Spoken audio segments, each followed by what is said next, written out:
Good afternoon, everyone. I'm Barbara Ham Lee. In just a few hours, we'll finally get to say goodbye to 2020. While this hasn't been the best year for so many reasons, we hope that Another View has served to educate, entertain, and enlighten you through it all. So we'll take a little time on this last day of 2020 to reflect on some of the issues, stories, and conversations that kept you tuning in.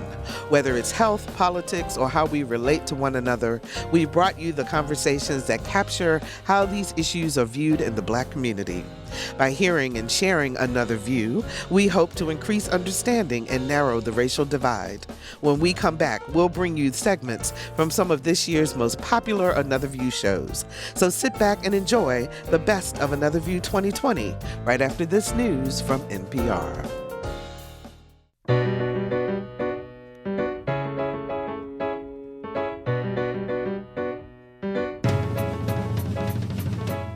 Discussing today's topics from an African American perspective, this is Another View.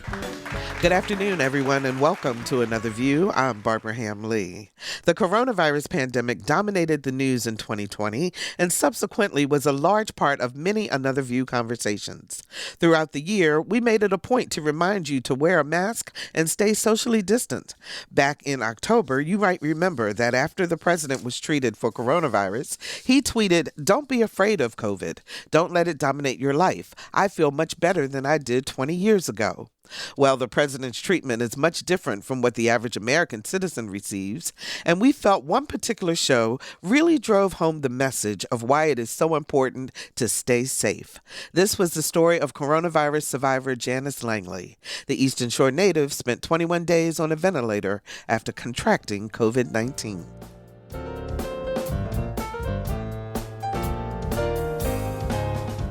So tell us what happened. You were tested, and you got your test results back.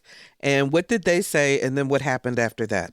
Of course, as a healthcare worker working in a medical department, we had the option of being tested.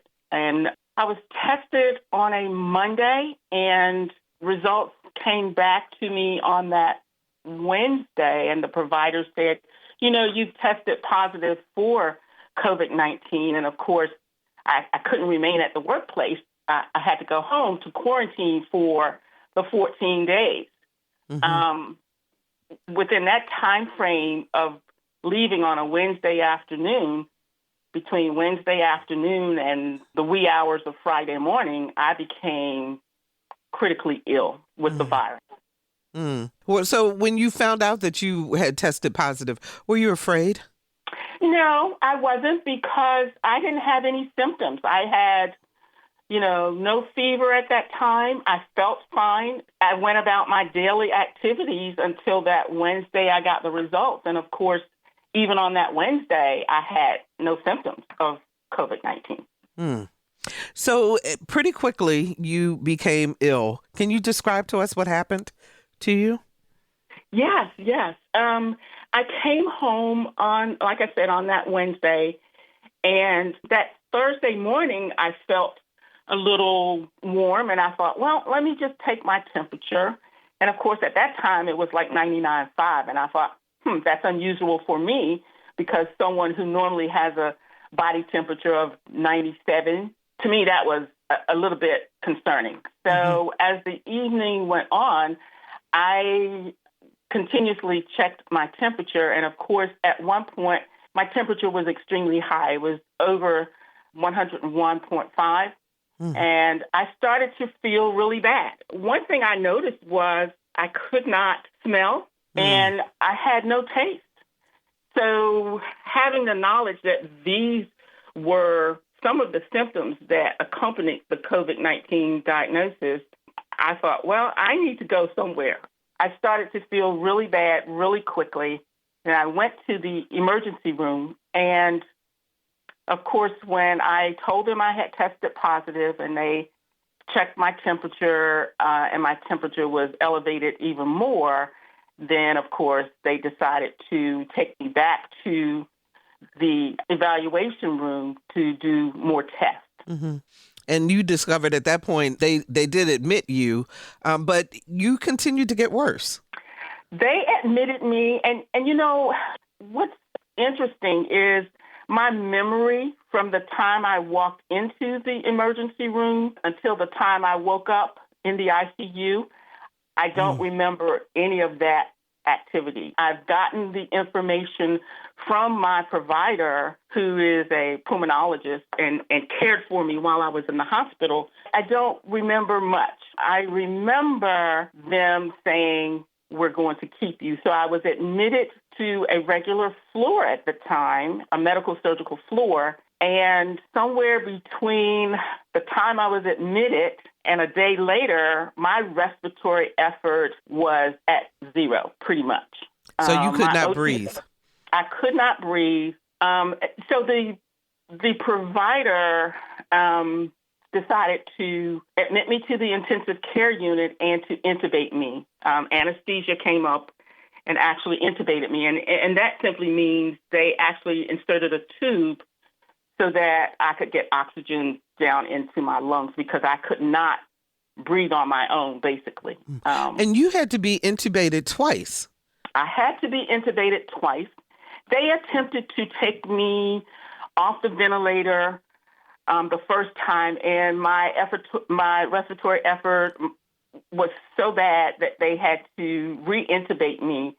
The anesthesiologist was actually hesitant to do that, and I'm so thankful that my provider said, no, I want her re-intubated. I want this to happen again. And so I was intubated twice. So how long were you in the hospital? I was in the hospital a little over 21 days in the acute care hospital, and then I was transferred to an acute care rehab center. So one of the things that happened, I had what was called critical illness myopathy. In other words, my muscles wouldn't work. So not only did I have respiratory issues and had to be on the oxygen, but I had to learn to walk again because my muscles would not sustain me. I couldn't sit up. I couldn't turn over. I couldn't stand. So I had to be rehabilitated for all of those physical things. And I had to be taught how to swallow because there was damage to my right vocal cord. They did not think I was going to be able to have my voice completely back. And they were afraid if I had foods or liquids that potentially I would aspirate fluid because of not being able to swallow properly. So there were a lot of things that I had to learn to do over again. And simple things that we take for granted, like brushing your teeth or taking a shower. I couldn't do any of those things without somebody doing those things for me.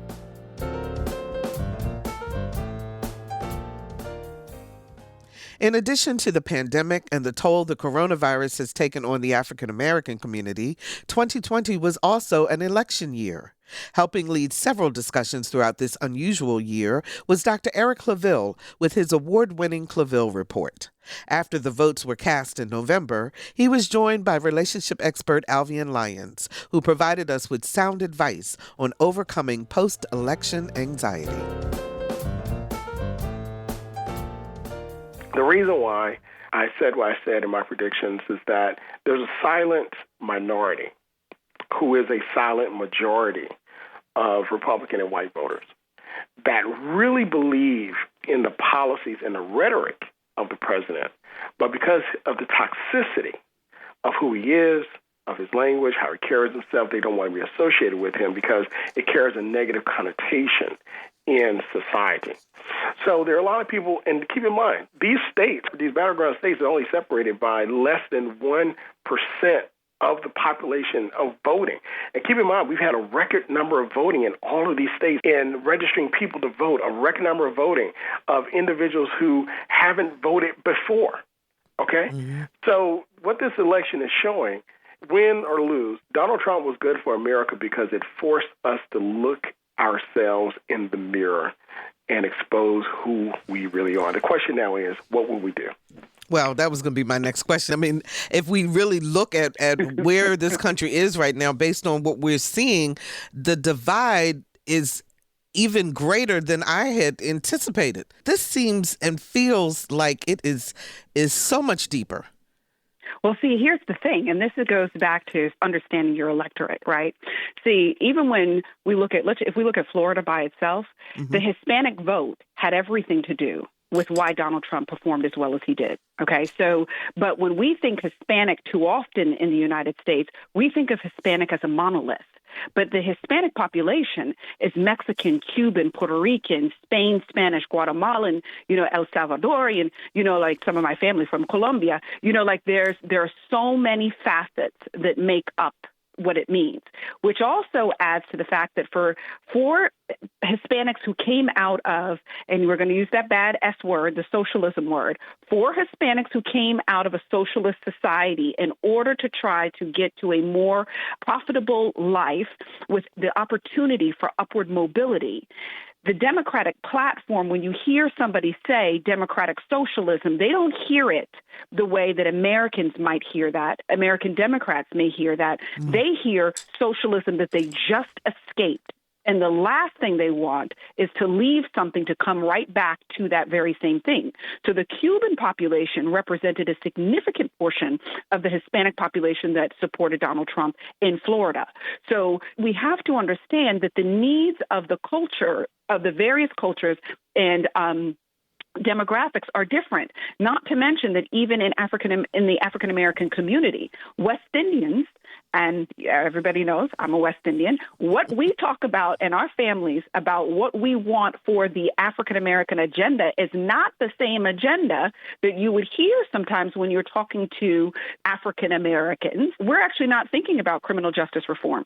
That's not what we're actually thinking about. We're thinking about small business loans, whether or not we have the opportunities where housing loans are concerned, whether or not we have, the opportunities that we want in terms of education. And that's not to say that criminal justice reform doesn't matter. It's just not our primary thought.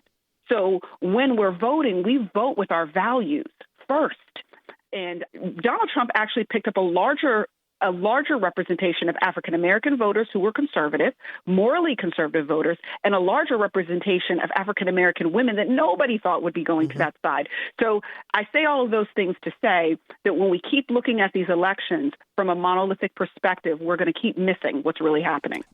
Alvian, I want to ask you a question about relationship, because as I look at and listening to people as they were coming from the voting booths and being interviewed, the exit interviews, and hearing particularly women talking about why they were still supporting President Trump, and that as far as they were concerned, as long as their 401k was okay, then all the rest of it doesn't matter.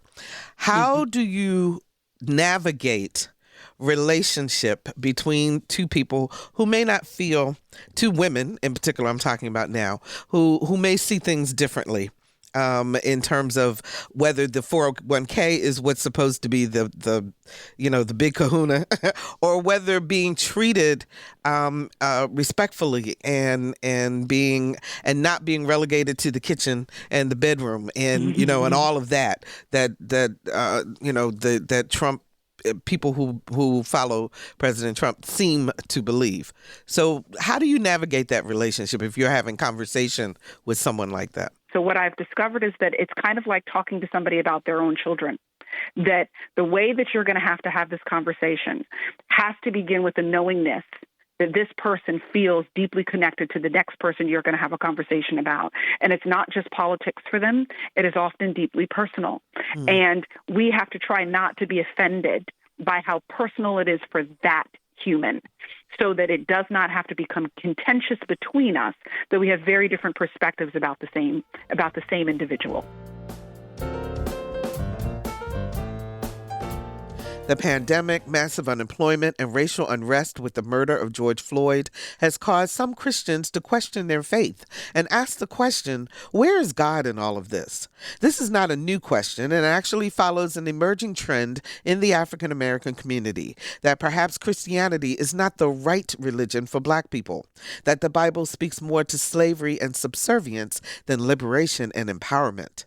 In June of this year, we spoke with theologian, ordained minister, and president and dean of Jake's Divinity School, Dr. Antipas Harris, author of Is Christianity the White Man's Religion? How the Bible is Good News for People of Color.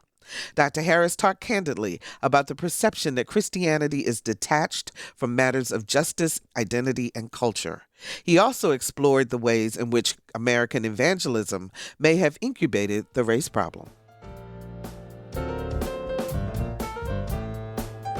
According to research, this generation is reading more than previous generations. Now, this is partly because of the internet, and this is an information age. You have so much information coming at you all the time. But it means also that people who are searching for meaning and identity and God are also filtering through a lot of information for discovery. And in that search, they're discovering parts of history that have been left out of the American history books. Things like how blacks came across the transatlantic and the harsh treatment of slavery. And I've even lately had conversations with people who are just now knowing about the Tulsa race riots and some other parts of history that have been sort of excluded from American history books in the classrooms. So this discovery raises a lot of questions about the role that Christianity played, not only in slavery, but the Holocaust and the apartheid in South Africa. And it paints this very difficult picture that many times the church does not know how to reckon with. And so it leaves people wondering and questioning, why would I subscribe to a faith that in the history reveals people who said they were Christians did some pretty mean things. And so that's one issue. The other issue is more the contemporary expression of the church sometimes is disconnected from the life and experiences on the street. So the church becomes like a country club. You become a member and it plays to your needs rather than the needs of the larger community. So how do we address that? How does the church address that? Because clearly, as you said, they're reading, they're learning different things, they're questioning a lot. What's the answer? Well, I think we need a holistic response. We need a multidisciplinary response. The spiritual one, prayer, I think is key. However, there's more to life than simply praying in a monastery, right? There's the social dynamic.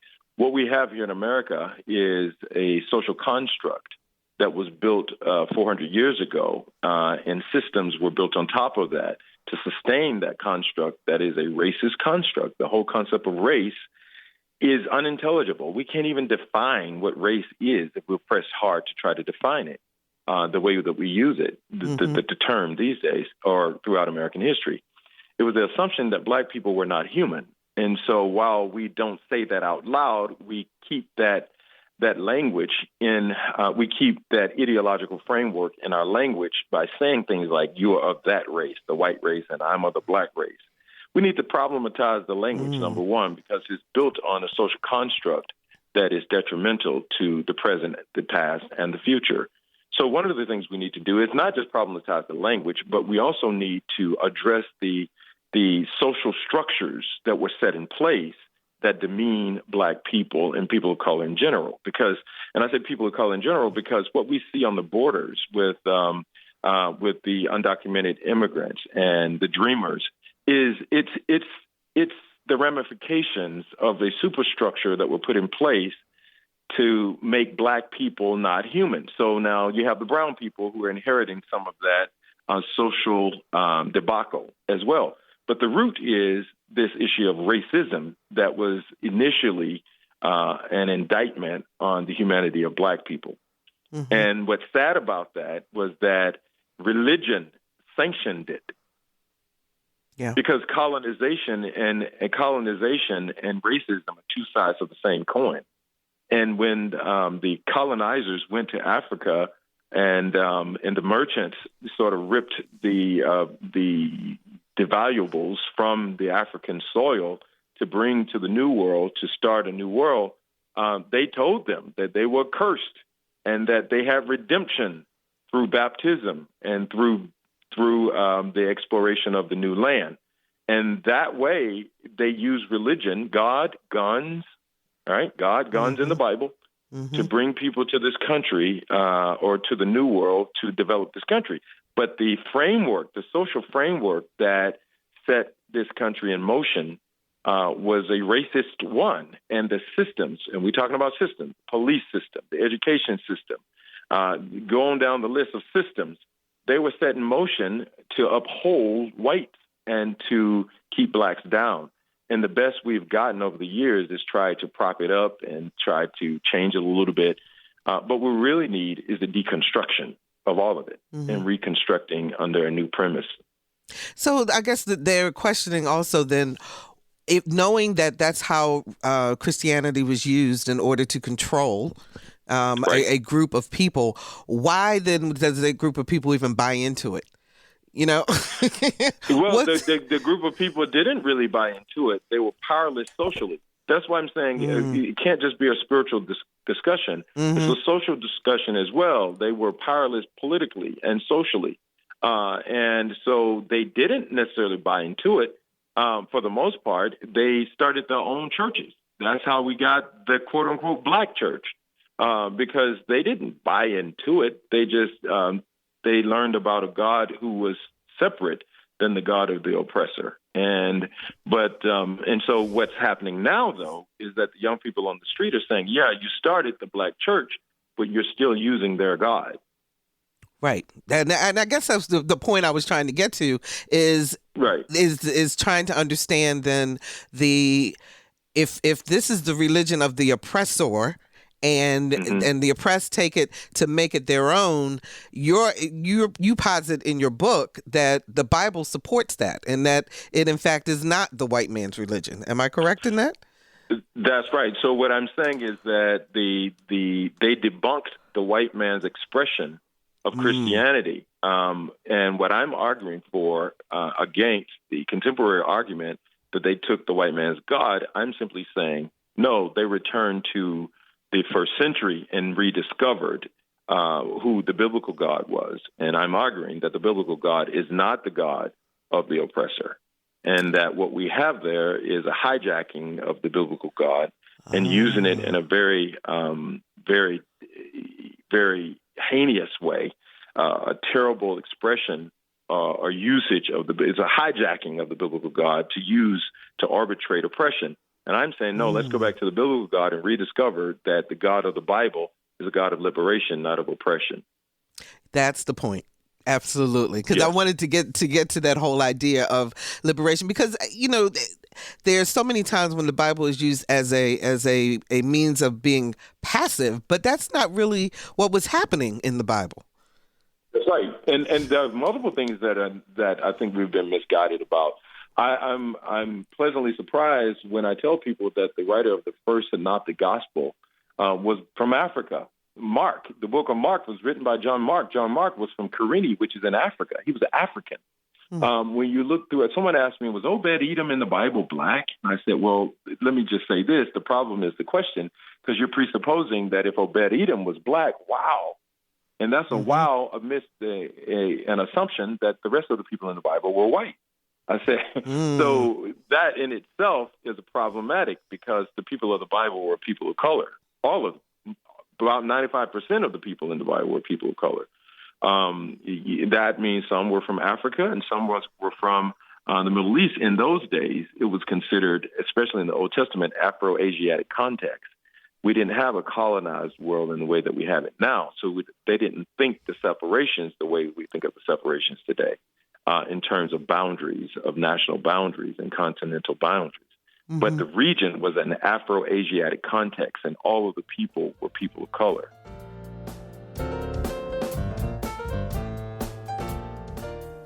If you don't know much about sickle cell or how it impacts lives, you're about to learn. Our Lisa Godley shared the story of an amazing 13-year-old who, when she's not dancing or winning pageants, is living with this debilitating disease. Ayanna Johnson is a very busy 13-year-old. Not only is she an honors student at her Suffolk Middle School, she's a dancer, a violinist, and a pageant winner. And the new Miss Piedmont Region Outstanding Team is Ayanna Johnson. In addition to all this, Ayanna lives with a type of sickle cell known as SC. This past year, I was hospitalized twice, and it can be more or less times than that depending on the year. But for me, it's really, I can't even really control how I'm going to participate in those activities when things like a sickle cell crisis comes, because I have to get pulled out of school if it's really bad and it's not controllable. And this has been going on since Ayana was a little girl. My first crisis, and it was a very traumatic experience. It happened when I was 5 years old. So I didn't quite know what was going on, because the pain that I experienced, it's not the same as falling down or getting a bruise or a cut. It feels different. You know something's off with your body. For me, I usually have a crisis either in my arms or legs, sometimes both, sometimes my joints. And for me, it usually feels like throbbing, like somebody's constantly poking me with a knife all over my body. She says the pain can last just a few days, linger a few weeks, or hang around for months. I used to get really scared. I used to cry. And now it's just about going through the process, embracing the process, because it's unpredictable. I've grown up very preventative. So when I'm going through a crisis, my best thing is focusing on my mental health and just staying calm. I think that's one of the most important things. Or if I get more worked up, I'm going to get even more sick. When someone is battling sickle cell, normal red blood cells change their shape from a circle to a sickle or crescent shape. Judy Anderson, the executive director of the Sickle Cell Association here in Hampton Roads, explains what happens next. What is happening is that those cells have pointed edges. When they take on that shape, instead of being round, those pointed edges are very sticky. So those cells clump together, causing clots. And those clots can get caught in very tiny blood vessels, causing extreme pain, maybe in the hands, maybe in the feet.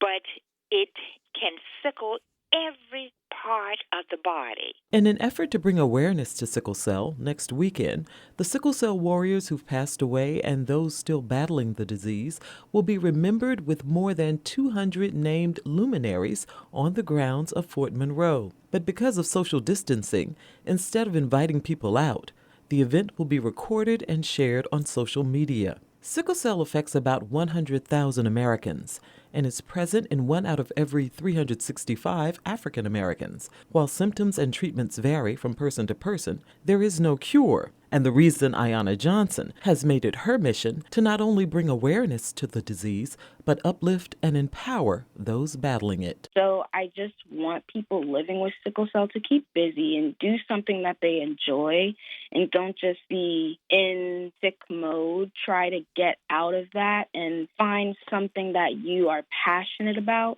and pursue what you're passionate about, and that's truly what I want to do also with my platform as a title holder, is encouraging people to do things they're passionate about, empower, educate, especially within the sickle cell community. For Another View, I'm Lisa Godley. This is the Best of Another View 2020. Please hold your calls. The murder of George Floyd at the hands of police was the catalyst for another racial reckoning in the United States. Many white people were shocked that racism still exists, had trouble understanding institutional racism, and were stumped about what to do about it as individuals. That's why in July, we decided to talk about race from the perspective of white people who were struggling with the concepts of microaggressions, equity, and privilege. We provided a perspective on the difference between being a non-racist and an anti-racist. And we answered the question, how do I talk to my children about race? To help us explore all this and more, we were joined by Jonathan Zur, President and CEO of the Virginia Center for Inclusive Communities, and Jennifer Harvey, author of Raising White Kids, Bringing Up Children in a Racially Unjust America.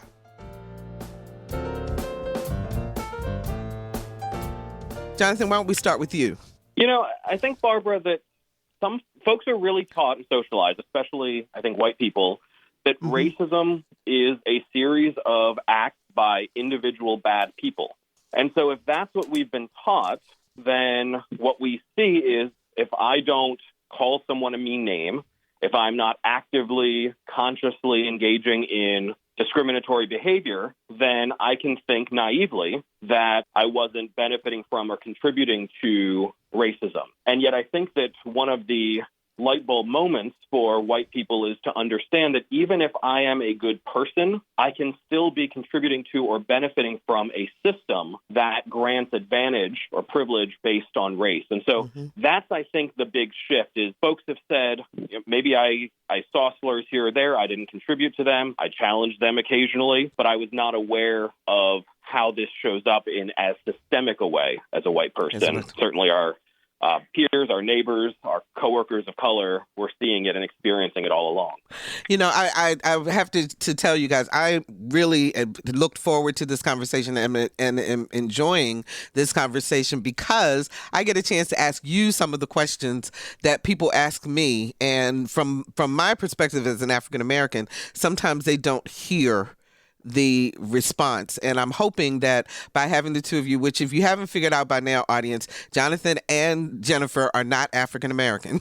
So they are coming to the table as allies and as people who work in the space and who study the space and who understand the space, so that hopefully we can get a clearer understanding of what's going on. Jennifer, let me ask you about that opaque bubble also.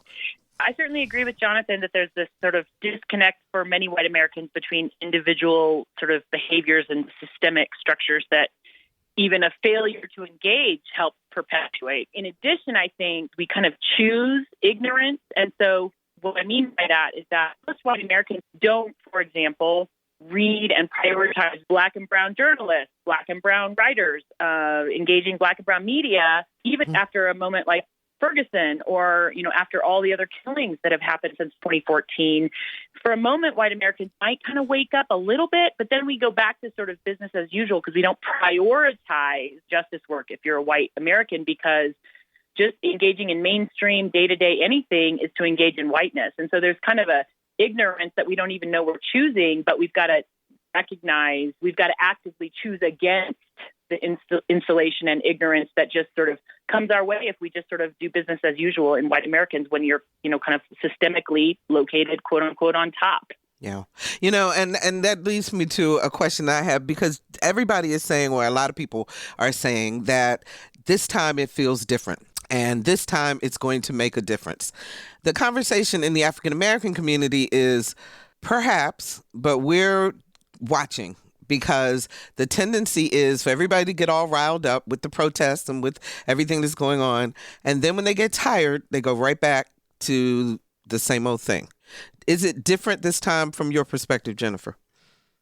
It feels different in a way, in that I do think, like, I live in Des Moines, Iowa. Iowa is a very white state. I'm seeing more white people in the streets than I've seen before. I think years and years of the movement for Black Lives having worked at the grassroots level all over the place without getting the visibility and attention it's getting now has helped create a tipping point. I think because I think that work has changed in a very slow way some consciousness among some white people in some spaces, and we're seeing in this moment some of that manifest, combined with sort of, I think, the ongoing atrocities of this federal government and the crisis of COVID and all of that.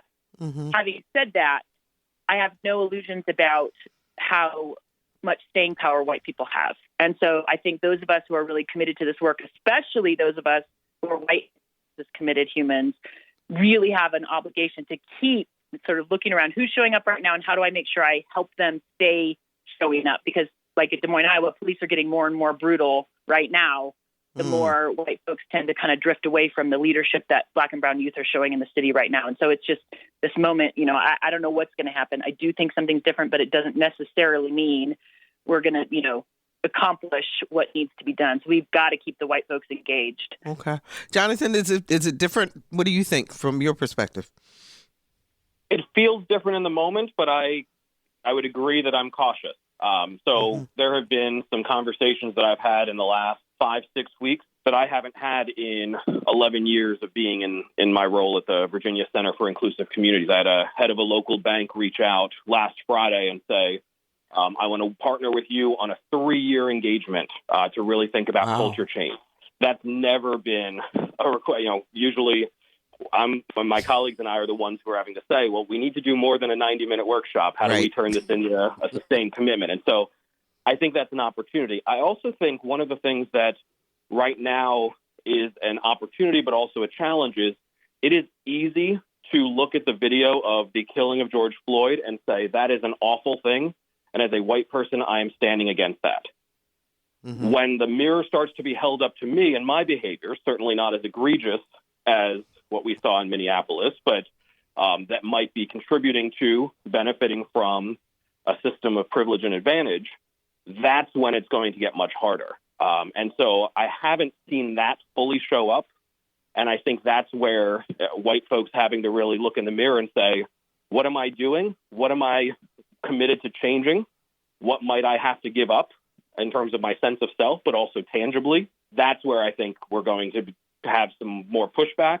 Mm-hmm. And so that's what leaves me still a little bit skeptical. Let's go to the basics for a second. And Jonathan, I want to get you to answer these questions. Give us the definition of racism and racist. What does that mean? The definition that I use, and it draws from lots of folks, Beverly Daniel Tatum among them, thinks about racism as being a system of power and privilege. And so that changes then an understanding, again, from the individual acts of meanness, Peggy McIntosh talks about and others, to really thinking about it in terms of who gets pushed up and who gets pushed down. Barbara, I can be mean to you. You can be mean to me. Mm-hmm. The consequences of that are different in society because of the system of power that exists. So I, as a white male, will have fewer consequences than you as a black woman would have if a person in a position of authority said something that was hurtful to one of us. Mm. And so I think that's really the shift in terms of our understanding that there are things that folks can do that are not nice to one another, but we're talking about the more systemic issues when we're talking about racism. And then racist, I think, builds on that. So what are folks doing that are contributing to or benefiting from this? And that's really the pivot. And Ibram Kendi and others, he has a book now, How to Be an Anti-Racist, where they really make a distinction between being non-racist, the naive thought that I can just remove myself from this system, or being actively anti-racist, fighting against it. And I think that's where the push is really moving right now. Yeah, because those were going to be my next two terms, the difference between non-racist and anti-racist. Jennifer, do you want to weigh in on that? Well, I think Dr. Tatum's metaphor, too, helps illustrate it. Dr. Tatum talks about thinking about racism like one of those people movers in the airport, right? So we're all on it. It's moving us, and it's in a racist direction. And so even if we're standing still, being passive is also a form of racism because the system is moving whether we move or not. The only way it can be anti-racist is if we're running against the direction of the people mover in the airport, actively running against it. And then I was learning how to actually dismantle the people mover to begin with. So I think that analogy for me is really helpful. Let's talk about the P word, privilege, because you say privilege and people's hackles go up. The defensiveness goes up immediately. And my question to both of you is, how can we have conversations about privilege without the defensiveness? Because you can't get the concept across because people are so defensive. Yeah. Jennifer, you want to start that one? Yeah, I mean, in some ways I don't know the answer because different folks manifest defensiveness for different reasons. Sometimes it's fear, sometimes it's anger, sometimes, who knows. I find it's helpful for me to really try and give concrete, especially local historical examples of how systems have impacted people's lives, sometimes even before I use the word like privilege. Not because I'm afraid of talking about white privilege. We have to talk about it. But I think sometimes telling the real concrete stories that folks really just can't argue with from a factual basis can help. And so I've watched my students, for example, who might flee from the word reparations, which is something I teach and am deeply committed to. But if I don't use that word first and I start by showing them how the Social Security Act unfolded in Black lives versus white lives back in the 30s and 40s, or the Federal Housing Authority acted, then they start to go, oh, wait a second. And then we can put a label to privilege to that sort of inequitable access that white communities have gotten. Sometimes I find that is helpful. So I can come from a low socioeconomic class. I don't feel anything about my life might be experiencing that word privilege. And yet what it means when we talk about it from a diversity, equity, inclusion space is that it's not that your life hasn't been hard. It's that your life hasn't been made harder based on your race. And so we're not talking about the fact that you've had a perfectly easy life, that everything has been handed to you on a silver platter, but it does mean that race hasn't been one of the factors that has been hurtful to you in the way that it has been to others. So I think that's the first thing, is really being clear on these terms in the same way that folks may understand racism to be different than we discussed earlier. I think there's a real misunderstanding of privilege. Now, once folks get that distinction, if they are still feeling defensive, or if they're saying, well, I didn't do it, or it's not, or you're making me feel guilty, or I wasn't there then that's worth some further interrogation. So one of the things that I tell folks a lot when I'm facilitating workshops around these issues is that if I learn about an injustice and my immediate instinct is to make it about me, I feel guilty. I feel badly. It's not about me. Why are you putting me on the defensive? Then I'm taking the focus away from where it actually needs to be. Why are you focusing on yourself when you've learned about an injustice that exists in society?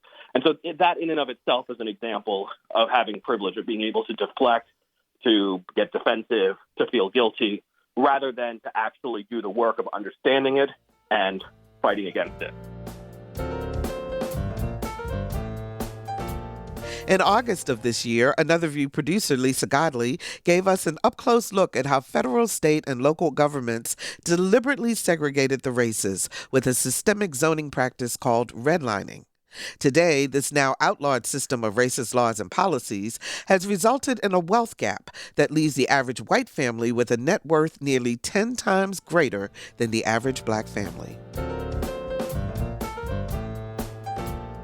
Redlining made living in segregated neighborhoods an economically sound decision for white Americans. With a grade A zoning rating that was only given to all white neighborhoods, they could get low-interest loans, build equity in their home, and eventually sell if they so desired for a huge profit, whereas African Americans did not have that option. They could not get the loans because their communities were red zoned, given a D rating, which meant high risk, simply because of the color of their skin, even if their home mirrored a home in a grade A community. Before we get into our local components, I want to introduce a very special guest, the author of The Color of Law, Richard Rothstein. In The Color of Law, we see that African Americans weren't really given a lot of options when it came to housing, and how public housing in a lot of cases became their only option. Our misunderstanding of this history is part of a national myth that we have, that what we've got is something we call de facto segregation, that just sort of happened by accident because of private bigotry, or banks and real estate agents, private businesses, because of income differences. And because we have this myth of de facto segregation, we think that segregation can only unhappen by accident. But as the history of public housing shows, many racially explicit federal, state, local policies is the reason we have segregation today. When the government segregated public housing, it was violating the 5th and 14th Amendments to the Constitution. These are civil rights violations. If we understand this is government-created segregation, not de facto, then it's incumbent upon all of us to take steps to undo it, to redress it, to make whole the victims and their descendants of these policies of segregation. In my book, I talk about the Miami example, where I-95 was purposely routed to go through an African-American neighborhood for the purpose of displacing the residents there so they would have to move to a new segregated neighborhood much farther from downtown. And this went on in many parts of the country. One good example is Chicago, where the Dan Ryan Expressway was routed for the purpose of separating black and white neighborhoods. For those African Americans who dared to defy those rules and regulations, the consequences were usually violent. You talk about it pretty extensively in your book. Yes, certainly. There were hundreds and hundreds of cases in this country of African African Americans who had legitimately purchased or rented homes in white neighborhoods, usually because African American neighborhoods were so overcrowded that African Americans were willing to pay more for housing in nearby white neighborhoods than whites were willing to pay. So it was in the interest of a white homeowner to sell his or her home to an African American. And when that happened, there were hundreds and hundreds of cases where police protected mob violence drove African Americans out of homes that they had legitimately purchased or rented in white neighborhoods. Every one of these, where the police were protecting it, was a civil rights violation. I give many examples of this in my book, but one is Louisville, Kentucky, where a white homeowner had an African American friend, a decorated Navy veteran, had a wife and child, a good job, wanted to move to a single family home. So the only way you could do it was if his white friend in this all-white suburb bought a second home and resold it to his African American friend. And when the African American friend moved in, an angry mob surrounded the home, protected by the police. They threw rocks through the windows. They dynamited and firebombed the home, and the police made no effort to stop it. But when the riot was all over, the state of Kentucky arrested, tried, convicted, and jailed with a 15-year sentence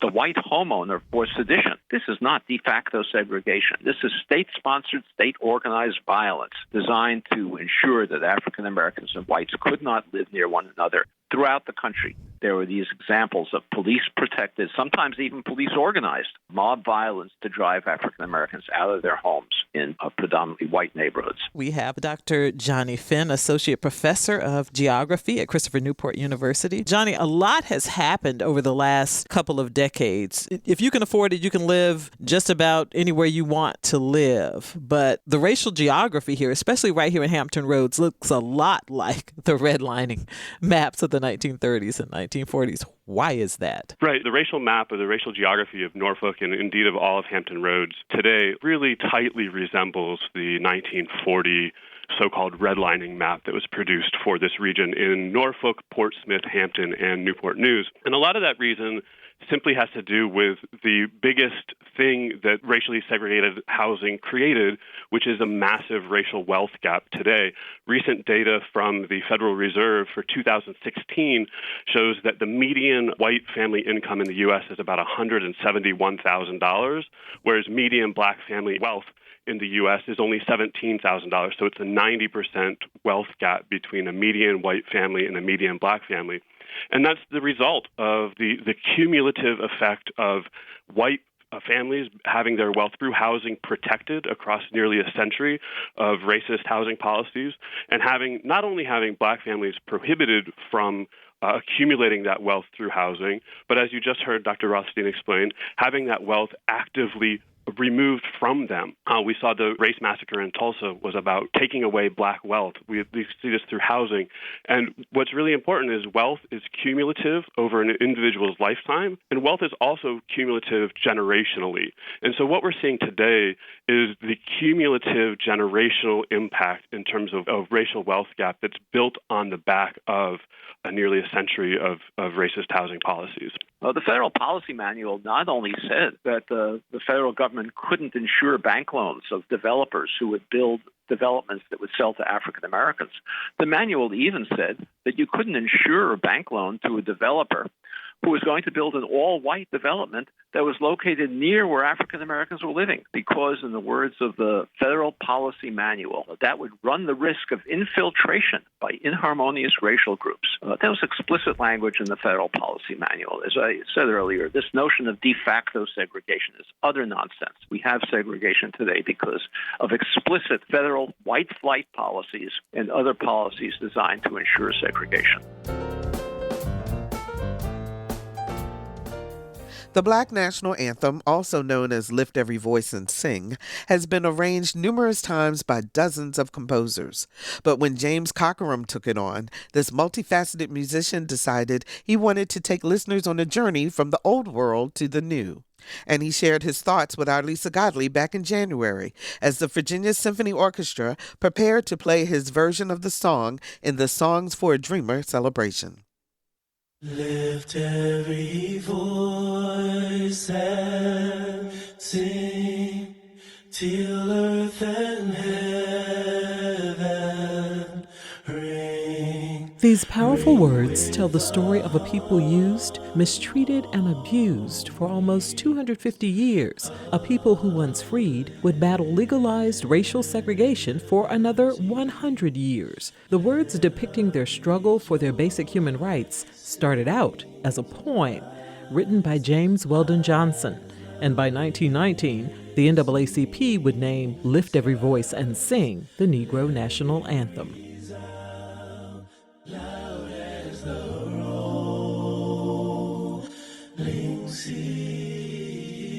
Since that time, Lift Every Voice and Sing has been recorded by various artists and arranged numerous times by different composers. When songwriter-composer James Cockeram was asked to compose an arrangement for orchestra, he knew he wanted his version to start with the sounds of Africa.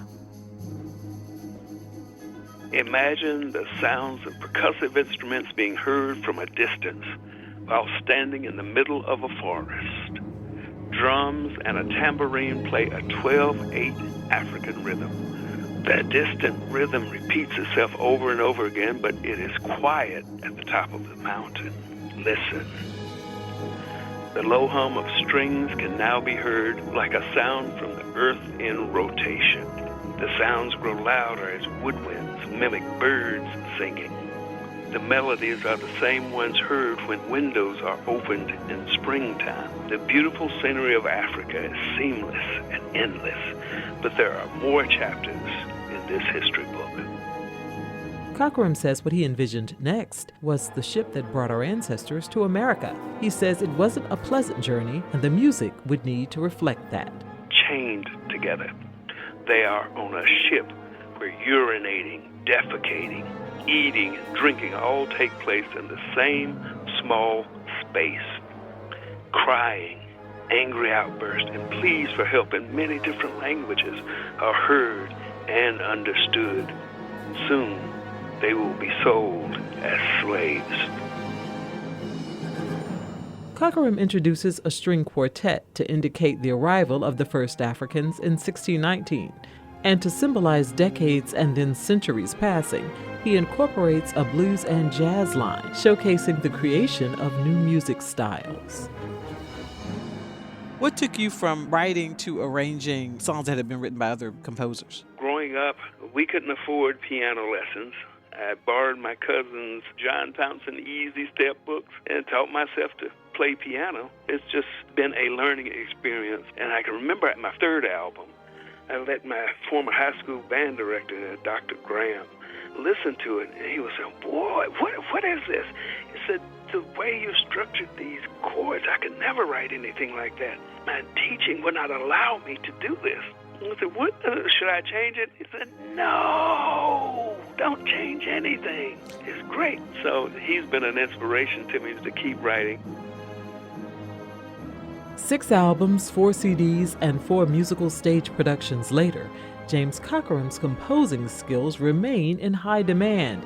He says he's still looking for some movies to score and is extremely excited about a social consciousness project he's working on with his son that's slated for later this year. As for his thoughts on one of the country's most recognizable socially conscious songs, the words are as relevant to African Americans today as they were in 1900. The descendants of the Africans brought to America should indeed continue to lift every voice and sing. For Another View, I'm Lisa Godley. We hope you have enjoyed the Best of Another View 2020 edition.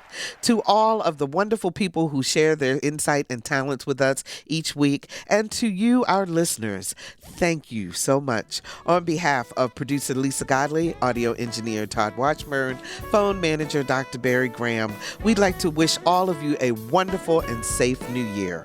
I'm Barbara Ham Lee. Another View returns with a live broadcast on January 7th, so be sure to join us for the first Thursday of 2021. We'll see you then for Another View.